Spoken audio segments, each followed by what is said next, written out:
Otherworldly Evil Monarch, Bab 131. Judul, Takut pada Perilaku Abadiku. Sarjana tua menyadari bahwa Jun Mo Xie mengatur waktu interupsi dengan baik, dan hanya menyela aliran diskusi ketika pertemuan tersebut mencoba untuk mengarahkan topik ke arah kekuatan keluarga Jun. Alih-alih menjawab pertanyaan rumit tentang kekuatan keluarga Jun Mo Xie tiba-tiba akan mulai berbicara omong kosong, dan akhirnya akan membuat mual pria lain di atas meja. Dan akibatnya, tidak ada yang akan membahas topik ini lebih jauh. Namun, dia tidak tahu apakah ini disengaja atau tidak disengaja. Debauci ini mungkin tidak sesederhana yang kita pikirkan. Fang Bowen menggelengkan kepalanya sambil berpikir.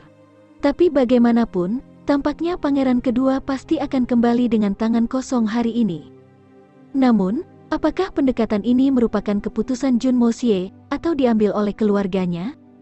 Menjawab pertanyaan ini akan menjadi pekerjaan yang sulit. Hei, pangeran kedua hari ini. Apakah ada rencana lain selain minum? Pesta anggur ini memang menyenangkan, tetapi tidak ada gunanya jika kita tidak bersenang-senang setelahnya. Jun Mo Xie memasang senyum menyedihkan di wajahnya, saat dia berdiri dengan suara bantingan. Tindakannya menjadi lebih tidak menyenangkan setiap menit, dan dia bahkan mulai mewasiti pangeran kedua sebagai pangeran kedua alih-alih yang mulia, seperti sebelumnya. Mungkin ada rencana lain untuk nanti. Tapi pangeran kedua sudah membatalkan semua rencana lain setelah melihat tingkah laku Jun Mo Xie. Secara alami, pangeran kedua tidak ingin mengasosiasikan dirinya dengan orang-orang tidak senonoh seperti itu di depan umum. Dalam rentang waktu sesingkat waktu makan, Jun Mo Xie telah membuatnya merasa cukup marah hingga muntah darah. Dan belum lagi sangat malu dan putus asa. Jun Mo Xie diam-diam merasa lega melihat semua orang sudah menyerah untuk mempromosikan agenda politik dan diplomatik mereka. Dia berdiri sambil menyeringai, dan memutar pinggangnya saat dia berjalan menuju partisi bertirai mutiara tempat wanita Yuer memainkan kecapi. Dia telah datang ke pavilion Nichang untuknya, jadi bagaimana dia bisa membiarkannya lewat? Kamu wanita kecil, sendirian, berani berpikir untuk menghancurkan keluarga Jun? Terakhir kali ketika Jun Mo Xie melihat Lady Yuer, dia tanpa sadar mengungkapkan kebenciannya yang mendalam terhadap keluarga Jun. Jun Mo Xie sudah agak takut pada wanita ini karena dia terhubung dengan sangat baik di masyarakat dan cukup cerdas, dan di atas itu, seorang seniman bela diri yang sangat ulung. Selain itu, meskipun pangeran kedua berusaha menjaga jarak darinya, dia bisa berakhir di pelukannya suatu hari nanti. Akankah pangeran kedua bisa menjaga kepolosannya saat dihadapkan pada pesona seorang debauci bordil? Pernyataan ini sepertinya agak konyol dan Jun Mo Xie dapat merasakan bahwa wanita ini mungkin berubah menjadi ancaman besar nantinya.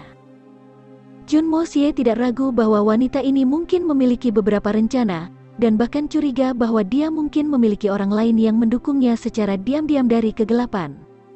Kecurigaan ini semakin kuat dan kuat di hati Tuan Muda Jun, dan dia akhirnya memutuskan untuk melakukan sesuatu. Ini adalah tujuan utamanya di balik mengunjungi pavilion Nichang hari ini. Tapi siapa musuh tak dikenal ini, yang dengan sabar menunggu dalam kegelapan? Keluarga Jun perlahan-lahan tumbuh dalam kekuatan, dan jelas akan ada beberapa faksi yang mungkin mencoba menghalangi pertumbuhan kita. Tapi jika aku melenyapkannya, maka keluarga Jun akan menjadi tidak terkendali. Jika aku membiarkan dia pergi kali ini, maka dengan pertumbuhan kekuatan keluarga Jun, dia mungkin masuk ke hibernasi, dan bahkan pendukungnya mungkin menjadi pasif. Tetapi jika aku membunuhnya, dan itu terlalu terbuka, maka musuh akan menyembunyikan diri mereka dengan lebih kuat lagi, yang bisa menjadi situasi yang sangat tidak menguntungkan juga. Nona Yuer, kamu terlihat sangat cantik, hei. Jun Mo Xie tidak berusaha menyembunyikan keinginan mesumnya, karena matanya tanpa malu-malu menatap tubuhnya sebelum berhenti di payudaranya. Lady Yuer tiba-tiba merasa seolah-olah sepasang tangan yang tak terlihat menyentuh tubuhnya dengan tidak tepat, tapi dia tidak bisa mengatakannya dengan keras. Dia menatapnya dengan dingin dan berkata, Tuan Muda Jun, tolong bersikaplah sopan. Tidak perlu. Menjadi anak dari keluarga besar ada manfaatnya. Tang Yuan adalah contohnya. Jun Mo Xie tertawa terbahak-bahak. Dia menerobos partisi tanpa memperhatikan penolakannya untuk kepentingannya. Tuan Muda Jun, meskipun Yuer bekerja di rumah bordil. Aku bukan debauci, tapi penghibur. Tolong coba untuk mengerti. Lady Yuer berkata dengan suara dingin. Aku akan memberimu uang yang sangat bagus, mengapa kamu tidak menjual dirimu sendiri? Gadis itu harus ingat bahwa Tuan Muda Jun juga baik padanya di masa lalu. Wajah Junmo Xie tanpa malu-malu mengingatkannya pada interaksi mereka sebelumnya. Pada titik ini, semua orang tahu bahwa debauci ini pernah bersama Lady Yuer sebelumnya. Faktanya, kebanyakan pria berasumsi bahwa dia akan memaksakan dirinya di masa lalu juga. Mereka akhirnya mulai menyadari mengapa Junmo Xie memiliki reputasi yang tak tertandingi sebagai seorang debauci. Tapi sekarang masalah terbesar yang dihadapi adalah apa yang harus dilakukan dengan Lady Yuer? Perjamuan ini diselenggarakan oleh Yang Mulia, Pangeran Kedua. Jika Junmo Xie melakukan sesuatu yang tidak diinginkan, maka itu akan membawa nama buruk bagi Pangeran Kedua. Jika masalah ini diketahui publik, mungkin akan ada kemarahan yang besar. Semua orang memikirkan hal yang sama, dan sudah berhenti menyantap anggur mereka. Ini adalah situasi yang langka dan tidak biasa, karena pengganggu itu tidak lain adalah putra dari keluarga Jun yang agung. Apa yang akan dia lakukan dengan Lady Yuer sekarang? Jika Lady Yuer buru-buru menolak debauci ini, maka orang ini mungkin segera membalas. Mungkinkah bangunan rendahan seperti Pavilion Nichang menanggung pembalasan dari keluarga Jun yang agung? Tetapi jika dia tidak menolak rayuannya, apakah dia benar-benar akan membiarkan dia mengambil keuntungan yang tidak adil dari dirinya sendiri? Tuan Muda Jun pasti sedang terangsang di luar kendali. Semua orang saling memandang dengan cemas, tidak dapat memutuskan tindakan yang akan diambil. Pangeran Kedua turun tangan dan berkata, Tuan Muda Jun, Nyonya Yuer adalah seorang musisi dan berkarakter mulia. Ini adalah pertama kalinya kamu bertemu dengannya. Tolong jangan mempermalukan Nyonya.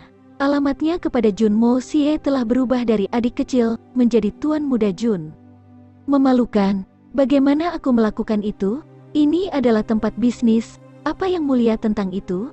Hahaha, jika aku tidak tertarik padanya, lalu apa yang akan terjadi dengan mata pencahariannya?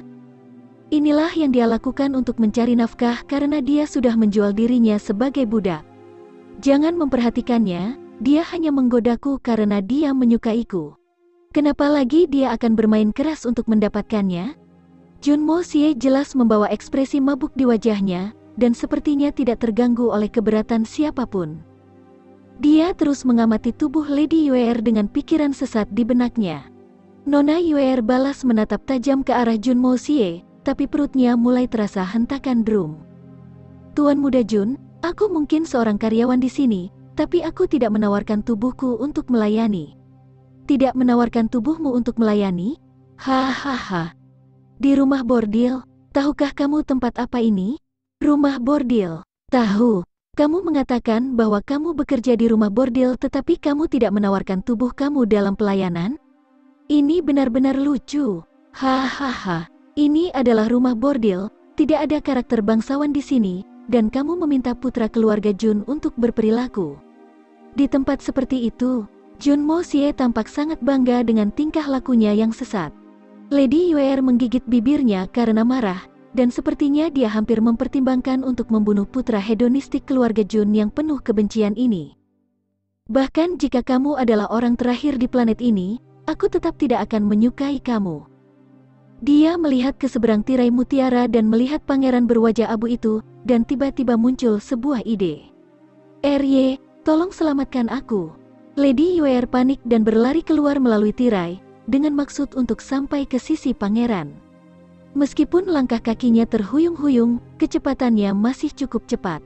Sedemikian rupa, bahkan seorang ahli level 9 tidak akan bisa mencegatnya. Tapi bertentangan dengan ekspektasinya, Junmo Xie tiba-tiba melesat ke samping dengan tangan terbuka lebar, dan tiba-tiba mencengkeram tubuh halus dan femininnya dalam pelukannya. Dia terus tertawa saat telapak tangannya yang seperti kucing menyentuh payudaranya dan menyatakan untuk membelai mereka dengan paksa. Dia tersenyum saat berkata, "Benar-benar cantik. Jangan melawan. Jangan berjuang. Wah, kamu sangat cantik, tidak perlu malu di sini." Lady Yuer telah mendengar desas-desus bahwa Junmo Xie tidak mampu mengembangkan Xuan Qi-nya. Itulah sebabnya dia tidak pernah menyangka bahwa dia benar-benar dapat menunjukkan kelincahan untuk mencegatnya. Meskipun Junmo Xie selangkah lebih maju darinya, dia masih tidak berharap dia menangkapnya karena dia telah merunduk ke samping, tetapi akhirnya mendarat di pelukannya dengan gedebuk. Apakah ini kebetulan? Tapi bukankah ini terlalu kebetulan? Tangan Junmo Xie terus berenang ke seluruh tubuh Lady Yuer yang marah dan malu, yang hampir pingsan karena marah. Wajah semua orang dengan jelas menggambarkan rasa jijik di hati mereka. Bagaimana bisa seseorang menjadi tidak senonoh bagi seorang wanita di hadapan pangeran kedua? Perilaku macam apa ini? Bahkan jika kita berada di rumah bordil, Tuan Muda Jun masih melewati batasnya. Junmo Xie, biarkan Nona Yuer pergi. Cheng Deqiao berteriak saat dia bergegas ke arah mereka. Lady Yuer memanfaatkan celah itu dan melepaskan diri dari pelukan Junmo Xie.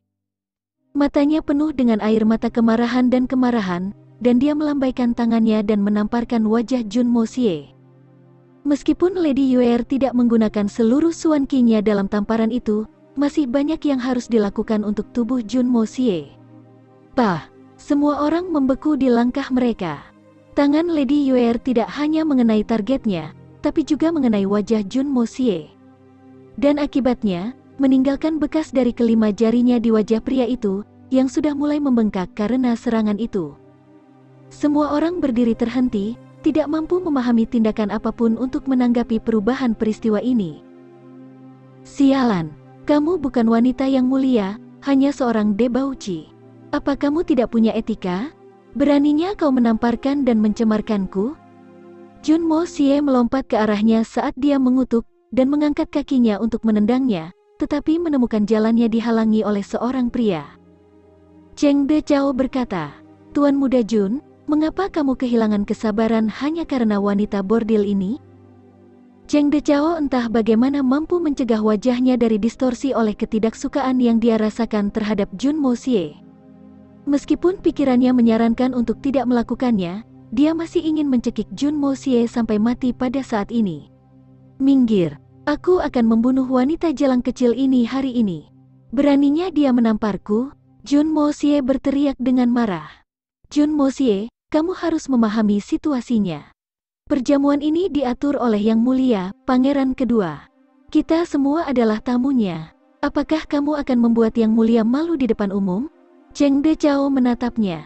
Aneh, bagaimana mengajarkan debauci ini pelajaran yang setara dengan mencemarkan nama baik Pangeran Kedua di mata publik? Cheng Deqiao, apa yang ingin kamu katakan? Apa kau mencoba mengatakan bahwa jalang kecil ini menamparku atas perintah Pangeran Kedua? Junmo Xie mengalihkan pandangannya dengan tuduhan.